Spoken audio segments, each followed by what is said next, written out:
yes, mpola mpula tukaniriza natira ku mukitigo fye muganzi ogomanyikiddwa nga Uganda mukamuli amanyene West Ntambi Chimso anamulungi Chiboya Maxwell Junior. Webula kwanti otamula naffe, webula kwanti otwagala, webula kwanti otuvimbisa, webula kwanti ever obeerawo naffe n'ogamba nti yes, akacalika nkajimuzo kazi kabere tikatuusako amawulire ag'ettabo. Webale kuba nti otwagala muganda wange, webale kuba nti onzikiririzamu, webale kuba nti ever obeerawo ku lwange mpola mpola. Ngenda kutuusako ekyettabo mpola mpola music update nga bwe zitambula e Kampala. Jose Chameleone ne Slick Stewart and Roger nabwe kityo bagenda kuba nti batta video yaabwe ey'oluyimba olumanyikiddwa nga Kigwa Leero. Kigwa Leero luli ku album ya Jose Chameleone eya Very Well mpola mpola bagiyita Very Well. Yes, eri ku album ya Slick Stewart and Roger gyebagenda maaso n'okuba nti batta gye bavuddeko era nga lwerimu ku luyimba olukyasiza okuba nti lukola ku album eno mpola mpola. Oluyimba luno oba oliawo baali balutegekedde ebbaala okuba nti lukuba mu bbaala but unfortunately ku pandemic nejja basajja bakulu ne baba nti balugalawo mpola mpola. So nolwekyo Jose Chameleone tekyamugana kuba nti agenda mu maaso n'okuba nti yes mpola mpola agenda mu maaso n'okuba nti shootinga video ne Slick Stewart and Roger. Kampala, I'm the Muyayu Modra, big up on yourself. Bemukuba n'abato oba oliawo abazi bakola ebintu mu industry naye ng'ate bonga abantu tebasimibwa mpola mpola. Modra oyo azaayi awandika ennyimba za Carol Kasita ate nga yabeeranga mu Coast I think wemba serabidde mpola mpola. I'm the Muyayu kakozeemu which is even okay. Nechali Wadon Sultan yafunye akayimba bakayita Tumbiza Sound. Yes, bamuyita Easy all the way from northern Uganda. Yes, yafunye akayimba bakayita Tumbiza Sound. Ngenda kiddamu ennaku z'omwe zigenda kubeera nga lumu. Don Sultan Sadex bagenda kuba nti bata video yaabwe bagiyita ddala mpola mpola. Agenda ku YouTube channel yaabwe obeere nti osubscribe n'okuba nti obanoonyako ate ng'ennaku z'omwe zinga nnya mulindwa kabaka omulindwa Pius Mayanja agenda kuba nti ata engoma endala bagiyita ani oyo. So genda maaso n'okuba nti naye omunoonyako mpola mpola. Paraso n'abadde n'omwaka omulungi abadde ne mmalamu ssebo kyatandika omwaka n'akomererwa n'atandika okuba nti akomerera abantu n'atawo kolabo bagiyita Omaze featuring Daddy Andre ne kola mukawo n'agenda maaso n'okuba nti ata Wicked featuring Zexi 10 birangirangi naye mukoleramu awo mpola mpola. Kati yatadde anthem bagiyita malamu eno kabuna amawangezi kubye zonna ekute East Africa namegena maaso n'okuba nti ebatagaza mpola mpola nkiddamu. Yes, bampita Ntambi Chimso n'amawulire Chiboya Maxwell Junior. Wabula kuba nti otambula naffe nkuwako music updates kyali wange nawe osobola okuba nti oli informed obeere informed omanye biki ebitambula mu ggwanga lyattu Uganda. Annao katika ngende ku nsonga mukyala mukulu amanyikiddwa nga Rema Namakula. Yes, mukyala mukulu amanyikiddwa nga Rema Namakula kugata ataliwe Evelyn Namulondo ne Spice Diana. Yes, mujjawe vacancy maaso n'okuba nti oba oliawo waliwo bye bayogeddeko mpola mpola kiddamu. Rema Namakula yavuddeyo n'agamba nti yes yavuddeyo n'akolimira mukyala mukulu amanyikiddwa nga Evelyn Namulondo. Tujikire nti kyaliwa Rema Namakula Evelyn Namulondo yabadde ne birthday atenga bano bonna bali bajja ba Rema. Ono Evelyn Namulondo yayagalako Kenzo era nga yasooka ebintu nebitamukako kaawo mpola mpola naye nga tebasobola okuba nti balikosenga ne Rema mpola mpola era nga Kenzo yagenda mu maaso n'okuba nti era ayagala ne Spice Diana era nga omu yes twalaba Rema Namakula nga tasobola kuba nti ayita Spice Diana ku mukolo mpola mpola nga bwe gwali wano nno abantu abasinga batandika okuba nti babikaringa n'okuba nti boliawo babizuuza nti bano nno ababiri tebasobola kuba nti bakwatagana wano.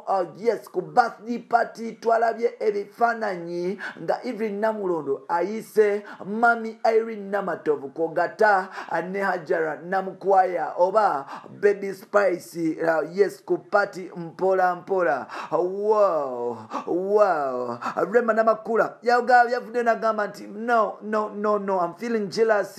Mpulira bubi nnyo kuba nti yes if wayise Spice Diana kugata ne Mami Irene Namatovu nze n'otampita kyanumye nnyo era kikyanuma ate musobola kuba nti mwekwata ne mubeera mwenna ne mutampita kubanga abantu bange mwenna mbamisinga byaliwo omusajja tasobola kuba nti atwawula tetusobola kuba nti twetema mbale lwakali akabumbwa akatasobola kuba nti kaggwerera nkiddamu Rema yavuddeyo n'agamba bakyali be n'abagamba nti owaaye tetusobola kuba nti twetema mbale tetusobola kuba nti twekyawa tetusobola kuba nti obaolyawo tetweraba olw'okuba byaliwo nsuubira tetusobola okuba nti obaolyawo nange mwali mpise ku pati mpolampola nengenda mu maaso n'okuba nti nnyumirwa Evelyn Namulondo abadde mukwano gwa Rema okumala emyaka gibadde 9 yes abatandika okubeera bonna nga kyali mugaggamero bwe yavaayo era nekigenda mu maaso n'okubeera nga ekintu bakitambuza mpolampola Kenza akwatamu eno n'eri era nga basigala nga bakyali bamukwana era nga tebasobola kuba nti bawukana mpolampola Pathi yabadde batandise okuba nti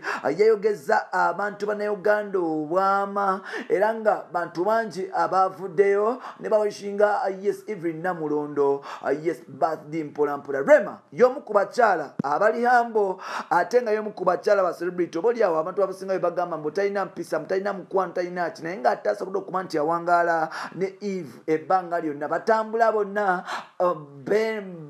bakwana bonna era nga yes buli kyemu bakikola bonna Rema yavuddeyo ku birthday ya Eve Namulondo namugamba nti emyaka nnyabo gikuze ke kaseera okuba nti ofunayo eddenzi oba tulitekamu ssente tuli wase naye ng'ate naawe osobodde okuba nti ova ku lujja kuba emyaka gyo gigenderera Evelyn Namulondo yafuuka famous ng'azannya emizannyo mu kibiina kya Ebonies era nga mpolampola Rema y'omu ku abo abatambulanga n'omukyalo ku trip za Ebonies ez'enjawulo mpolampola bagenda mu maaso n'okuba nti bafuukira ddala b'omukwano n'okuba nti beeyagala n'okuba nti eva babeera bonna era nga wano Kenzo ne beegazako okuba nti akwana Evelyn Namulondo tekyagana kuba nti obaolyawo Rema n'abakuula basigala nga batabu nga basigala nga bamukwano paka wetwogerera yes Rema bavuddeyo yes Eve yavuddeyo Naita Spice ne bakiringa era ebifaananyi byagenze mu maaso n'okuba nti bitambula ku social media ngamba ku mikutu gya Instagram Twitter kogata ne bano ba Facebook bloggers ngamba ba Facebookers mpolampola mu Uganda bagenze mu maaso n'okuba nti babitekayo mpolampola wanono kyakuteko Rema ku mutima n'agamba Evelyn Namulondo n'amugamba nti byebe wankoze bubi nnyo okubeera ne Spice Diana n'otampita kyankoze bubi nnyo okubeera ne Stargirl notasobola kuba nti ompita era nga nfiiringa bubi kubanga singa nabaddewo vibe yali badde makula singa nabaddewo kyali badde mboko fire yes singa nabaddewo obaolyawo ekintu kyaligeze ku next level Spice y'omu ku bantu besinga okwagala kamami akonkagala nnyo kubanga akakazi kate kalina buzibu abeva maaki bingi ebikwogerwako naye ng'ate nze sirina buzibu na Spice olwekyo Eve wankoze bubi nnyo kuba nti obaolyawo tompita Evelyn Namulondo yagenze mu maaso n'okuba nti yeetondera mukwano gwe ati gwayita mami mpolampola yagenze mu maaso n'okuba nti amwetondera ng'agamba nti mami bambi bansonyi nakoze ekintu kino kubanga Spice nabadde mwetaaga nabadde njagala kulaga bannayuganda nti ffe tetulina tabu ne Spice era nga Spice kyali waffe tujjukire nti Evelyn Namulondo y'omu ku bakyala abakwatira Rema ensawo oyinza okumuyita personal manager wa Rema atamanye ba Angel simanya bano bagundi bonna bali abamwesibako ennaku zino Evelyn Namulondo yabeerawo era nga system yagenze mu maaso n'okuba nti evimbamu mpolampola omukutu guli gumu gwa Uganda mu Kamoli nkugambye bampitantambi kimusona manu ekiboya Maxudi Junior webula kuba nti otambula naffe webula kuba nti otwagala webula kuba nti osubscribinga webula kuba nti eva yes ogamba nti kacali kangaako buli gwe kajja kandeetera ebintu ebinyuma n'amawulire obaolyawo gesigika mpolampola ngenda kiddamu genda ku Facebook nonyako oluyimba mdemuyayo lwa Mudra then netumbiza sound musajja mukulu bamuyita Easy mpolampola ng'ovuddeyo White Panda wisomanizo bagenda kutaka yimba bakayita Radio Man atenga Sultan Sadax bagenda kuba nti bata akayimba bakayita ddala ng'obuyimba obupya bugenda maaso n'okuba nti bufuluma mpolampola agenda ononyeko akayimba ko Nigeria Omale featuring Olamide, yes Olamide akayimba bakaita Infinity. Baby ngenda kuwa mukwano guli Infinity, ngenda kuba nti nkulambuza Masaka, Chengera, yes Lagos, London, Abuja, Norway.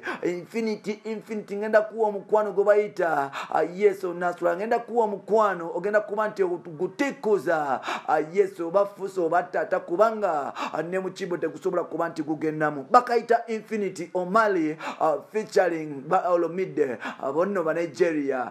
Mpola mwebale kuba nti mutambula naffe, mwebale kuba nti mutwagala, mwebale kuba nti yes mutambula naffe ekiseera kyonna. Bampita Ntambi Jimson na Manu Chibe Maxudi Junior ageno nenjiko ku Facebook. Mpola bye bye.